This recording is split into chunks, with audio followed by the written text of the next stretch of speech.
세상의 많은 사람들과 언론의 정보가 아니라 우리는 이럴 때일수록 하나님 말씀으로 정답을 찾는 자세가 필요합니다. 누가복음 21장 10절과 11절, 19절 말씀입니다.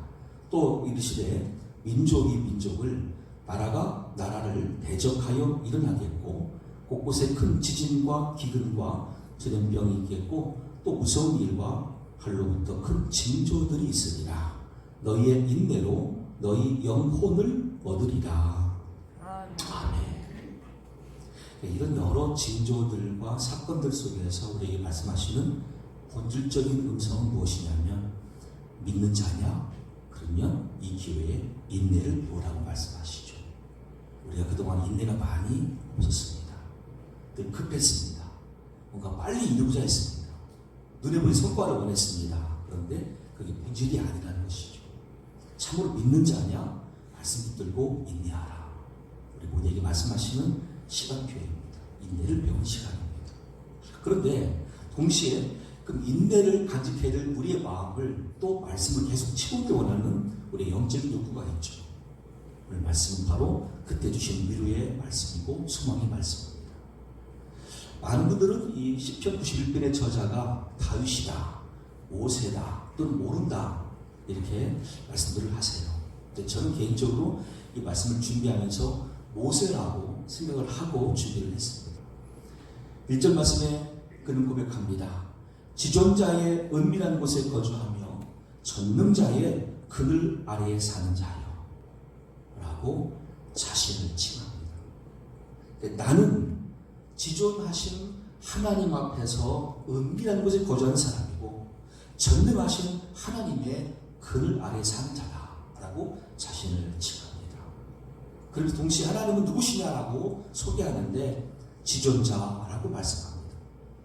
지극히 존귀하신 분, 지극히 높으신 분, 이런 뜻이죠. 이 지존자라고 하는 단어를 쓸 때에 우리는 그 하나님이 저 높이만 계시는 분이라고 오해할 수가 있어요. 왜? 지극히 높으시다라고 하는 관점 때문에 그렇죠. 그런데 이 말씀의 뜻은요, 전체를 다 품고 있어요. 창조한 모든 것들을 다 보시고 통치하시고 섭리하시고 응답하시는 인격자이신 하나님을 지칭할 때 지존자라고 말합니다. 그런데 그분이 말하신 특별한 장소가 오늘 본문에 은밀한 곳이라고 소개했죠. 은밀한 곳이라는 것은 그 전능하신 하나님께서, 존귀하신 하나님께서 따로 준비한 장소예요. 거기에 오늘 믿음의 사람을 딱 넣어서 지금 품고 있다, 덮고 있다, 그런 표현이죠. 또한 은밀한 곳에 거주한다는 말 뜻은 히브리인들의 삶 속에는 밤을 잘 잘 수 있도록 보호하시는 분이시다, 그런 인식도 있어요. 혹시 여러분 지금 이 시간 속에서 잠을 잘 못 이루시는 분도 있을 겁니다. 오히려 시간은 더 바깥에 나갈 수 있는 시간보다는 내면의 시간과 안에의 시간이 많습니다. 때문에 잠을 잘 자야 되는데 못 자는 분이 의외로 많습니다. 이런 걱정 저런 걱정, 이런 근심 저런 근심. 그런데 이 지존하신 하나님의 품 안에 딱 있다 보면 잠이 고약이 너무너무 잠이 좋아요.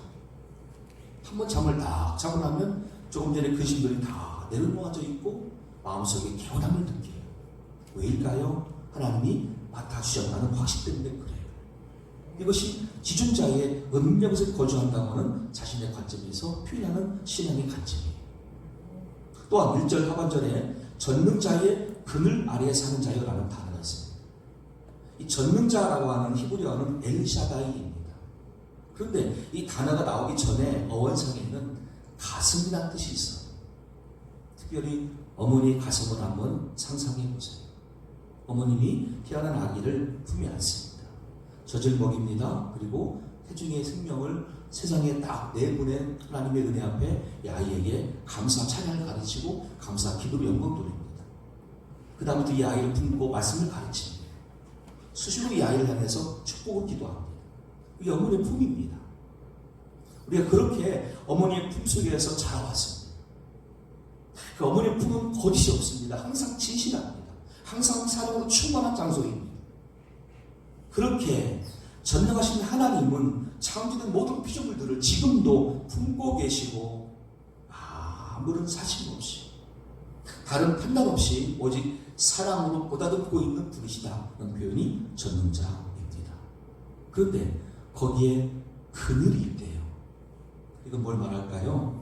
우리가 인생 살면서 내가 마음속에 있는 그늘, 사람들 받은 상처, 이걸 말하는 게 아니에요.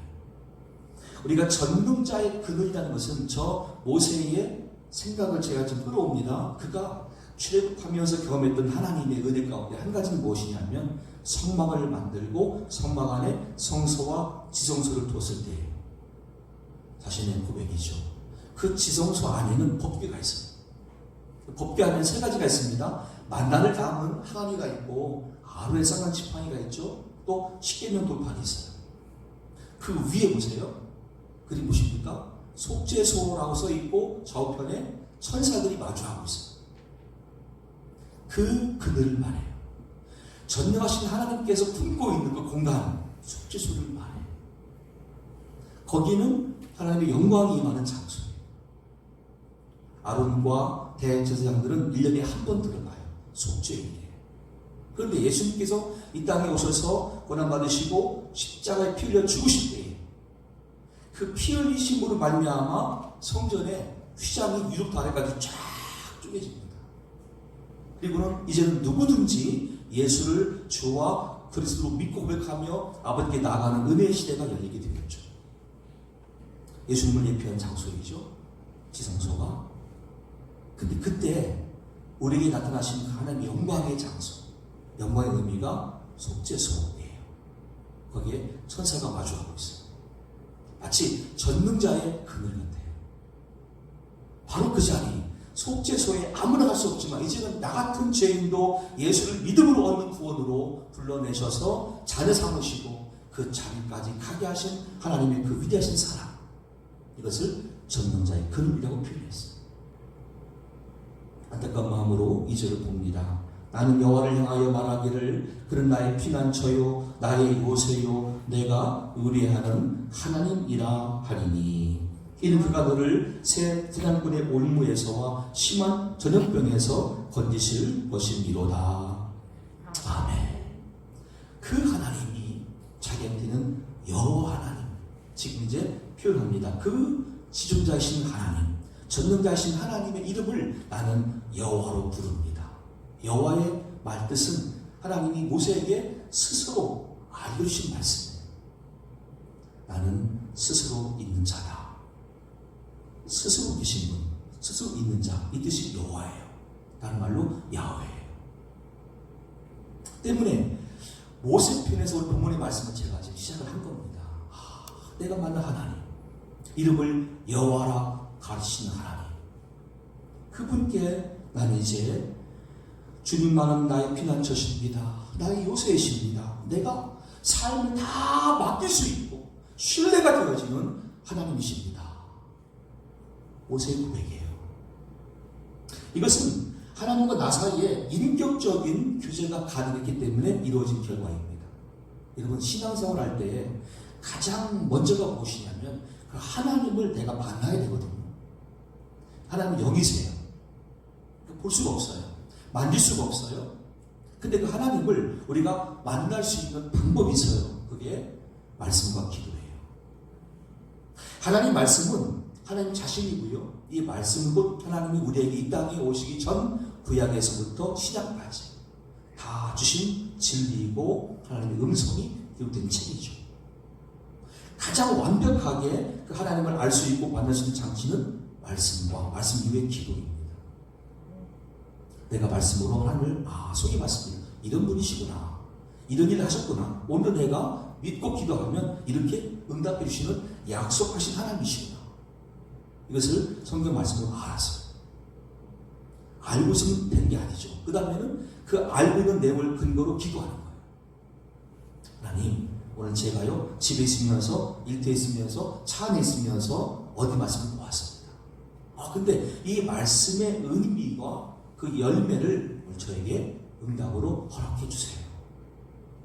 맨 마지막에 예수님의 이름으로 기도합니다. 아멘 해서. 그랬는데 이 영이신 하나님으로 알고 있었는데 그것이 나에게 실제로 응답으로 와닿는 거 이제. 그것이 순간순간마다 또는 시간이 걸리겠지만 온전한 모습으로 나에게 이루어지는 과정을 통해서 내가 드디어 깨닫습니다. 하나님 살아계신다. 얼마든지 지금도 믿는 자가 되어서 말씀대로 믿고 말씀대로 기도한다면 응답하시는 살아계신 하나님이시다 라고 내가 드디어 발견하게 돼요. 그때부터 나와 하나님과의 인격적인 만남, 인격적인 교제가 시작이 되는 거죠. 이게 신앙생활이에요. 그러면서 내 속에 죄책감을 떨칠 수가 없었어요. 또 죄로 말미암은 내 인생의 과거의 모든 흔적들과 아픔들과 상처받은 것들, 그리고 내가 그것 때문에 누군가를 미워하고 시기하고 질투하는 모든 문제를 감당할 수가 없었어요. 하나님은 새 언약으로 보내신 아들 예수를 믿음으로 이것도 해결될 수 있는 방법을 제시하셨어요. 십자가에 흘리신 보혈을 믿음으로 그 피를 믿을 때에 나의 죄사함과 죄사함 이후에 모든 저주와 모든 경우까지도 다 해결해 놓으신 하나님을 내가 드디어 만나게 돼요. 그리고는 그런 내 마음속에 하나님이 오셔서 평강 가운데 주장하시는데 성령 하나님이시죠. 난 이렇게 말씀과 기도로 성부, 성자, 성령 하나님과 만남을 갖고 규정을 시작해요. 이것이 신앙생활이에요. 말씀과 기도로 이 시간도 부정받는 여러분 되시기를 간절히 축원합니다. 아멘. 자, 그럼 모세가 3절 말씀에 하나님은 나를 새 사냥꾼의 올무에서와 심한 전염병에서 건지실 분이십니다 라고 고백을 해요. 새 사냥꾼의 올무라는 것은 내 주변에 나를 나쁘게 대하는 사람들 다 말해요. 거기 나의 원수가 포함되어 있어요. 나에게 해를 주는 모든 사람 다 포함되어 있어요. 그들이 나에게 어떤 올무를 모았어요. 또 전염병입니다. 이것이 낮이건 밤이건 내 주변에서 나를 막 엄습합니다. 그런데 거기서 중요한 단어가 등장합니다. 건지실 것이미로다 그랬습니다. 건지시다는 표현의 히브리어 낫작인데요. 이것은 어떤 뜻이냐면 그 나쁜 사람들의 나를 향한 방해와 박해, 억울함, 공격 등등이 없다는 게 아니에요. 하나님을 온전히 믿고 예수를 믿음으로 거듭난 나라 할지라도, 성부라 할지라도 내 주변에 그런 원수들, 그런 사람들이 있습니다. 나에게 해를 가하려고 뭔가 시도를 합니다. 이게 지금 내가 느껴집니다. 거기다가 전염병 수술을 듣습니다. 내 주변에 이것이 엄습해 옵니다. 이걸 내가 인식했습니다. 이거 없다는 게 아닙니다. 그런데 하나님은 그런 환경에 처한 나를 꼭 집어서 딱 잡아서 은밀한 곳으로 이동하셔서 거기서 나를 품는다는 뜻입니다. 아니, 기가 막힌 방법입니까? 내가 보편적인 삶을 살다가 누가 똑같이 그냥 보편적으로 병을 만날 수가 있어요. 그런 억울함 만날 수가 있어요. 해를 만날 수가 있었어요. 근데 하나님을 내가 온전히 믿고 주님과 관계를 이어가는 가운데 하나님은 나에게 어떻게 응답하시냐면 꼭 집어서 너는 내가 빼줄게. 너는 내가 내 품으로 인도할게. 너는 내가 이 안에서 보호받게 해줄게. 이렇게 하신다는 거지. 그러니 그 은혜를 경험한 사람들은 그 은혜의 품을 잊지 못하는 것이죠. 아니, 다른 사람들은 다 걸리는데 왜 나는 안 걸렸지? 남들은 그 피해를 보았는데 왜 나는 그 피해가 없었지? 하나님이 꼭 집어서 나를 옮겨주기 때문에 이것을 히브리어는 건지신다 표현해요. 얼마나 기막힌 방법이에요. 이것 또한 그 하나님과 나와의 관계 속에서 이루어지는 경험이죠. 하나님을 내가 진짜 만나야 돼요. 지식으로 제가 아무리 설명해도 여기 이해가 안 될 겁니다. 하지만 그 하나님 만난 사람들은 제가 지금 한 설교 내용들을 공감할 거예요. 나도 그랬으니까. 내 살아온 지난 시간 속에서 내가 그 수많은 사건과 사고들, 근데 혹시 내가 기가 막힌 방법으로 구원받았어, 구출됐어, 이렇게 지금 온전한 방법으로 살고 있어. 설명이 안 돼요. 그 당시 많은 사람들의 증인이었을 거예요. 쟤 죽었어. 근데 살아나요. 제가 그랬어요. 그 사람 때 한국에서 일주일 전에 자전거 타고 가다가 시골 덤프 들고 딱 충돌했어요. 막 자전거 다 박살났어요. 남들이 와서 막 그랬어요. 쟤 죽었다. 근데 제가 벌떡 일어나서 오히려 다 구겨진 자전거를 딱 걸쳐매고 집까지 걸어갔어요. 너무 이게 이상한 거예요. 이상하다. 내가 왜 살아있지? 내가 왜 멀쩡하지? 왜 저녁은 다 박살났는데 내 몸은 하나도 다친 데가 없어요. 물론 그 외에 몇 가지 단정이 더 있지만 그때는 느꼈어요. 야, 하나님 살아계시고 나 같은 사람이 뭐라, 내가 무슨 쓸데가 있다. 그때는 몰랐어요. 근데 오늘 이 공부하다 보니까 이 말씀이 나에게 그 말씀으로 교훈해 주신 거예요. 너 그게 나 짝이었어. 그 위기 속에서 널 꼭 집어서 들어서 옮겨주셔서 은밀하고 품으신 하나님의 사랑이었어라고 가르치신 거예요. 근데 이 은혜를 경험하려면 우리가 하나님을 만나야 돼요. 지식만이 아니라 인격적으로 만나야 돼요. 그러면 이어지는 복입니다. 어떻게 우리에게 약속하십니까? 4절로 10절입니다. 그가 너를 그의 깃으로 덮으시리니 네가 그의 날개 아래에 피하리로다. 그의 진실함은 방패와 손방패가 되시나니 너는 밤에 찾아오는 공포와 낮에 날아드는 화살과 어두울 때 퍼지는 전염병과 밝을 때 닥쳐오는 재앙을 두려워하지 아니하리로다. 1000명이 내 왼쪽에서 10,000명이 내 오른쪽에서 엎드러지나 이 재앙이 내게 가까이 하지 못하리로다. 오직 너는 똑똑히 보리니 악인들의 보응을 네가 보리로다. 네가 말하기를 여호와는 나의 피난처시라 하고 지존자를 너의 거처로 삼았으므로 화가 내게 미치지 못하며 재앙이 내 장막에 가까이 오지 못하리니. 아멘. 몇 가지 소개되어지는 재앙들 내용이 있지만 전체가 품고 있는 단어가 재앙이죠. 히브리어 재앙의 원뜻은요, 케테브라는 단어인데 이건 우리를 완전히 다 폐허로 시키는 상태를 말해요. 그러니까 소생할 수 있는 기회가 없는 거예요. 완전히 멸망된 상태가 재앙이라는 단어예요. 그게 낮에 올 수 있고 밤에 올 수 있었어요. 그게 사람부터 올 수도 있고 다른 어떤 환경적인 요인으로 올 수도 있었어요. 근데 그때마다 하나님은 기가 막힐 방법으로 그의 깃으로 나를 덮어주시고 날개를 피하게 하시고 방패로 큰 무기가 되게 하시며 손방패로 내 심장까지 보호해주시는 구체적인 방법까지 제시하면서까지 나를 이끄셨다고 하는 고백을 오늘 모세는 하고 있고 오늘 여기는 저도 하고 있고 여러분 가운데 일부도 그렇게 간증할 수 있을 거예요. 하나님은 정말 기막힌 분이시다. 그분의 사랑과 응답은 구체적이다라고 말씀할 수 있을 거예요.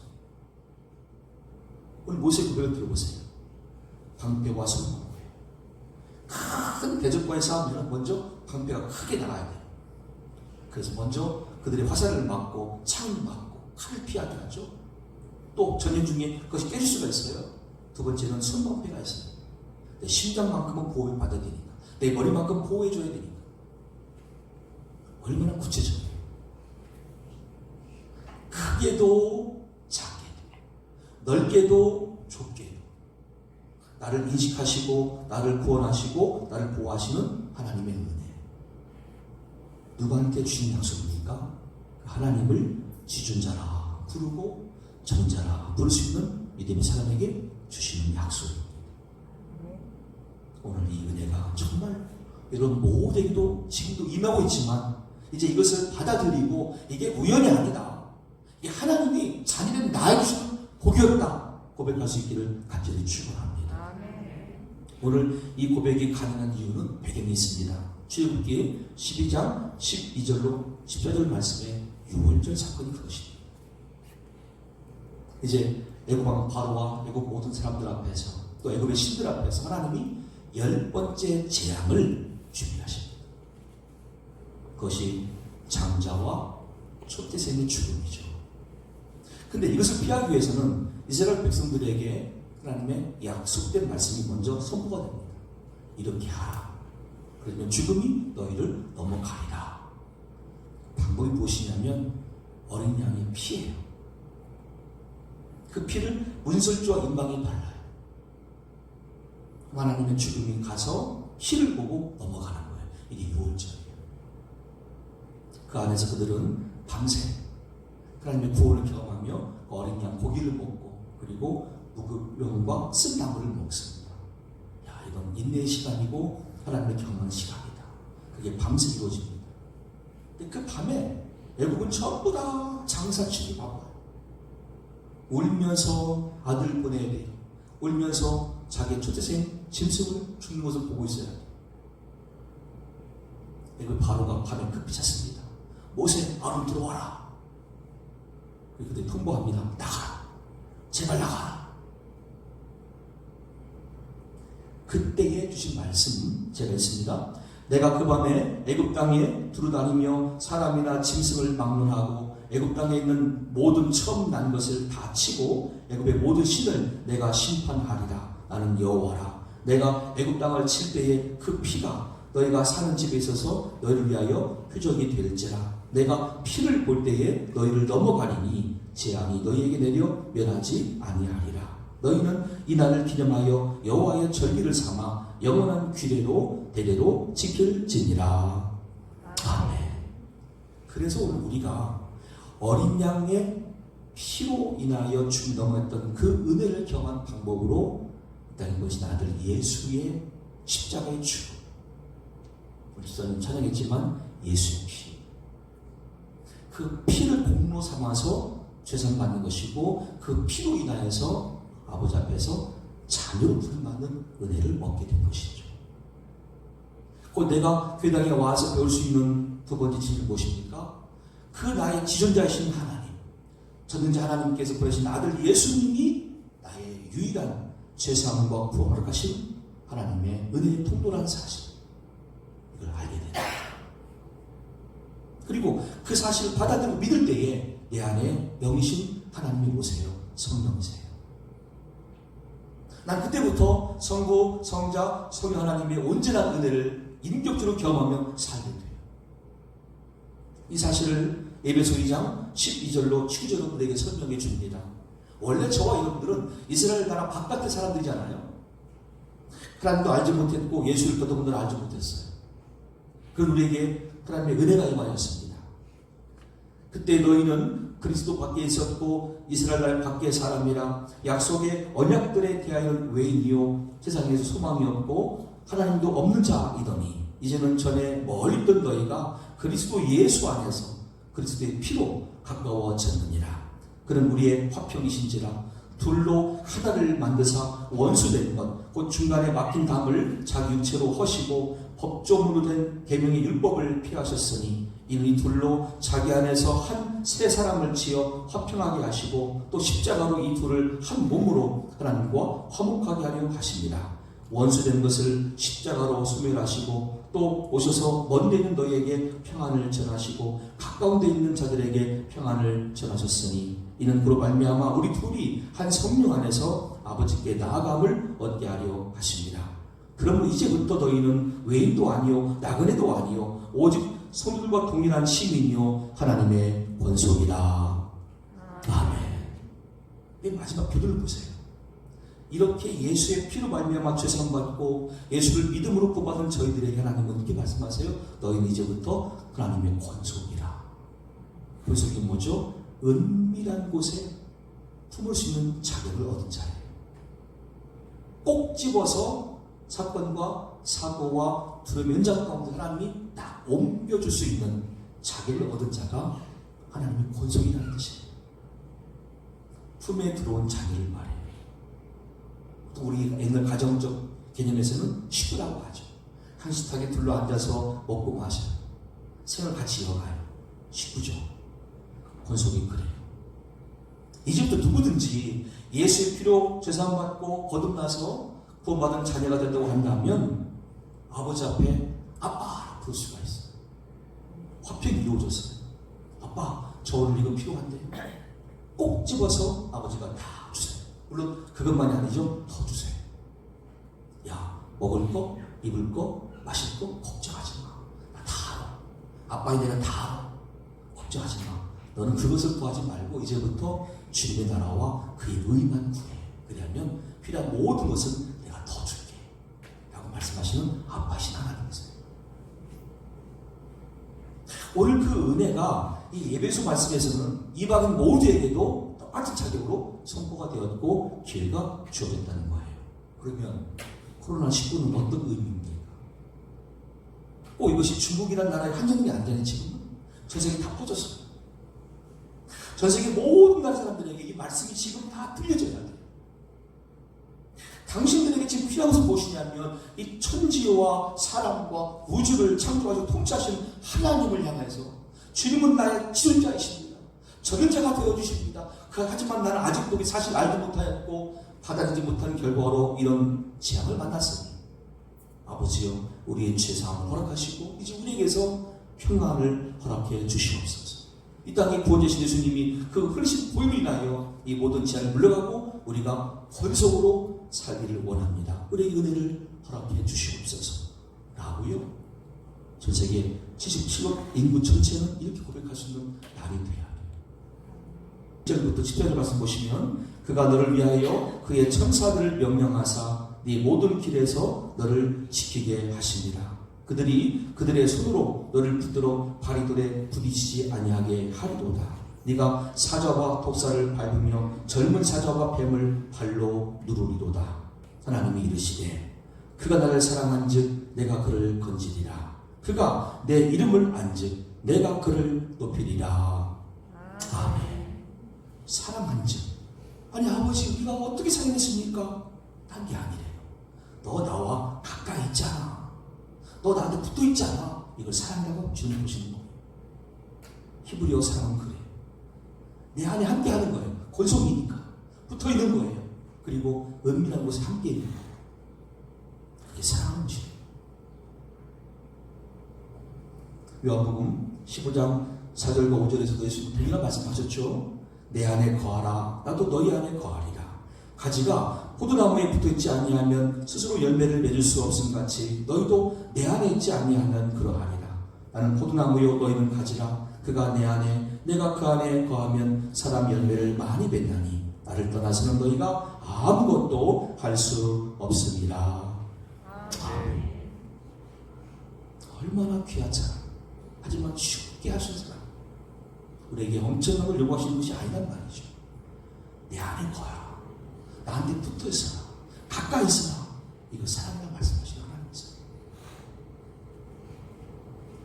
그럼 우리가 할 수 있는 중요한 액션이 있습니다.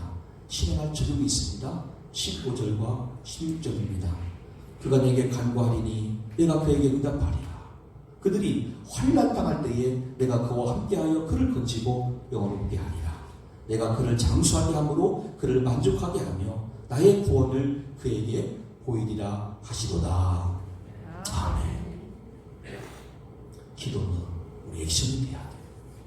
내 실행하는 적용이 돼야 돼. 머리로 알았어요.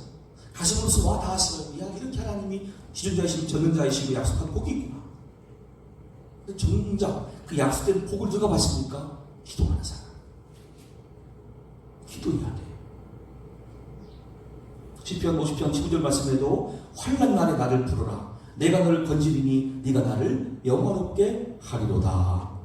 아멘. 기도가 뭐 엄청 어렵습니까? 아니에요. 마가복음 1장 40절로 42절 말씀에 한 나병 환자는 이렇게 믿음도 없이 왔습니다. 그 고백과 예수님의 반응을 보십시오. 한 나병 환자가 예수께 와서 꿇어 엎드려 간구하여 이르되 원하시면 저를 깨끗하게 하실 수 있나이다. 이게 그 사람의 기도예요. 예수께서 불쌍히 여기사 손을 내밀어 그에게 이르시되 이르시되 내가 원하노니 깨끗함을 받으라 하시니 곧 나병이 그 사람에게서 떠나가고 깨끗하여 진지라. 아멘. 여기서 왜 이 사람의 기도가 응답되었습니까? 예수님께 온 거예요. 그리고 구한 거예요. 이게 기도예요. 아버지 앞에 나와서 우리가 구합니다. 그리고 맨 마지막에 예수의 이름으로만 하시면 돼요. 요한복음 16장 24절 말씀을 도전합니다. 지금까지는 너희가 내 이름으로 아무것도 구하지 아니하였으나 구하라 그리하면 받으리니 너희 기쁨이 충만하리라. 아멘. 여러분 이제 우리가 이 남은 시간을 말씀을 붙들고 기도에 전념해서 약속된 복입니다. 누구나 다 받을 수 있는 복입니다. 특정한 사람만 아니라 그 말씀을 그대로 믿고 그 말씀을 그대로 붙들고 기도하는 여러분과 저도 응답을 받으면서 이 시대를 준비하고 이 시대 이후에 우리 주변에 불쌍한 많은 이웃들에게 간증도 하면서 동시에 내가 받은 응답을 나눌 수 있는 축복의 통로가 될 수 있기를 예수님 이름으로 간절히 축원합니다. 아멘.